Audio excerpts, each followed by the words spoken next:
Assalamualaikum warahmatullahi wabarakatuh. Kali ini Baiti akan bercerita tentang salah seorang sahabat Rasul yang namanya tidak dikenal di bumi, akan tetapi namanya justru dikenal oleh penduduk langit. Penasaran dengan ceritanya? Langsung saja dengarkan cerita saya.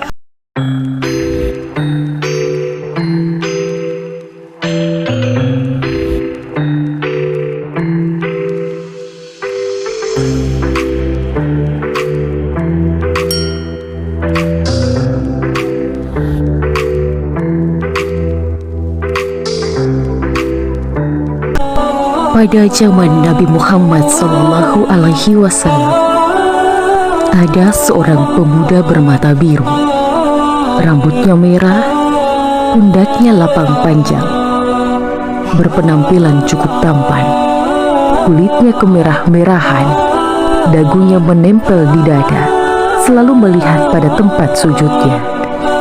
Tangan kanannya menumpang pada tangan kirinya. Ahli membaca Al-Quran dan menangis. Pakaiannya hanya 2 helai sudah kusut, yang satu untuk penutup badan dan yang satunya untuk selendangan. Tiada orang yang menghiraukannya. Tak dikenal oleh penduduk di bumi, akan tetapi sangat terkenal di atas langit. Dia, jika bersumpah demi Allah, pasti terkabulkan. Pada hari kiamat nanti, ketika semua ahli ibadah dipanggil disuruh masuk ke dalam surga, dia justru dipanggil agar berhenti terlebih dahulu dan disuruh memberi syafaat. Ternyata Allah memberi izin dia untuk memberi syafaat sejumlah qabilah Robi'ah dan qabilah Mudhar. Semua dimasukkan ke surga, tak ada yang ketinggalan karenanya. Siapakah dia? Dia adalah Uwais Al-Qarni. Uwais Al-Qarni tak dikenal banyak orang dan juga miskin. Banyak orang suka menertawakan, mengolok-olok dan menuduhnya sebagai tukang membujuk, tukang mencuri, serta berbagai macam umpatan dan penghinaan lainnya. Seorang fuqaha negara Kufah, karena ingin duduk dengannya, memberinya hadiah 2 helai pakaian.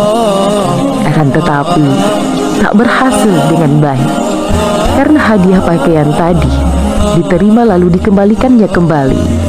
Seraya berkata, "Aku khawatir nanti sebagian orang menuduh aku, dari mana kamu dapatkan pakaian itu? Kalau tidak dari membujuk, pasti dari mencuri." Nah, pemuda dari Yaman ini telah lama menjadi seorang yatim. Tak punya sanak famili kecuali hanya ibunya yang telah tua renta dan lumpuh. Hanya penglihatan kabur yang masih tersisa untuk mencukupi kehidupannya sehari-hari. Uwais bekerja sebagai pengembala kambing.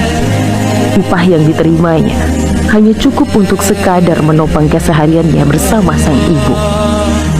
Akan tetapi, bila ada kelebihan, ia pergunakan untuk membantu tetangganya yang hidup miskin dan serba kekurangan seperti keadaannya. Kesibukannya sebagai pengembala domba dan merawat ibunya yang lumpuh dan buta tidak mempengaruhi kegigihannya dalam beribadah. Ia tetap melakukan puasa di siang hari dan bermunajat di malam harinya. Uwais Al-Qarni telah memeluk Islam pada masa negeri Yaman mendengar seruan Nabi Muhammad SAW yang telah mengetuk pintu hati mereka untuk menyembah Allah, Tuhan yang Maha Esa, yang tak ada sekutu baginya. Islam mendidik setiap pemeluknya agar berakhlak luhur. Peraturan-peraturan yang terdapat di dalamnya sangat menarik hati Uwais, sehingga setelah seruan Islam datang di negeri Yaman, ia segera memeluknya, karena selama ini hati Uwais selalu merindukan datangnya kebenaran. Banyak tetangganya yang telah memeluk Islam pergi ke Madinah untuk mendengarkan ajaran Nabi Muhammad SAW secara langsung. Sekembalinya di Yaman, mereka memperbaharui rumah tangga mereka dengan cara kehidupan Islam. Alangkah sedihnya hati Uwais setiap melihat tetangganya yang baru datang dari Madinah. Mereka itu telah bertamu dan bertemu dengan kekasih Allah, penghulu para nabi, sedang ia sendiri belum pernah berjumpa dengannya. Kecintaannya kepada Rasulullah Shallallahu Alaihi Wasallam menumbuhkan kerinduan yang sangat kuat untuk bertemu dengan sang kekasih. Tapi apalah daya, ia tak punya bekal yang cukup untuk ke Madinah. Dan yang lebih ia beratkan adalah sang ibu, yang jika ia pergi tidak ada yang merawatnya. Setelah itu diceritakan ketika terjadi perang Uhud, Rasulullah Shallallahu Alaihi Wasallam mendapat cedera dan giginya patah karena dilempari batu oleh musuh-musuhnya. Kabar ini akhirnya terdengar oleh Uwais. Ia segera memukul giginya dengan batu hingga patah. Hal tersebut dilakukan sebagai bukti kecintaannya kepada Nabiullah Muhammad Shallallahu Alaihi Wasallam, sekalipun ia belum pernah melihatnya. Hari berganti dan musim berlalu, dan kerinduannya yang tak terbendung membuat hasrat untuk bertemu tak dapat dipendam lagi.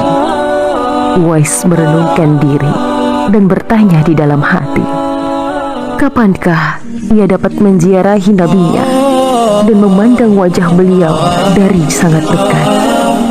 Tapi bukankah ia mempunyai ibu yang sangat membutuhkan perawatannya dan tak tega ditinggalkan sendiri? Hatinya selalu gelisah siang dan malam, menahan kerinduan untuk berjumpa sang kekasih. Pada akhirnya, di suatu hari, Uwais mendekati ibunya, mengeluarkan isi hatinya agar diperkenankan pergi menziarahi Nabi Shallallahu Alaihi Wasallam di Madinah.